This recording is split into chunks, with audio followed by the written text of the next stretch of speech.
Learn the use of Bubigara. Bubigara means carried over as a verb in sentences. We are going to use this verb Bubigara as a verb now in sentences.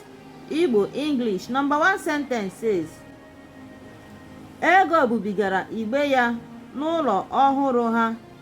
Ego bubigara igbe ya n'ụlọ ọhụrụ ha, meaning Ego carried over her box into their new house. O bubigara ya ụnyaahụ. O bubigara ya ụnyaahụ, meaning she carried it over yesterday.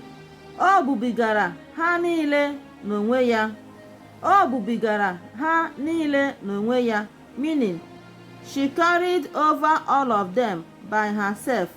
She carried over all of them by herself. O bubigara ha n'ụgbọala. O bubigara ha n'ụgbọala. She carried them over with car. You can see that we underlined carry over as our verb. It means in Igbo, Bubigara. We also use the same color marker to identify same words, both in Igbo and in English. For example, box means igbe. Box, igbe. Like and share our videos. Follow us for more.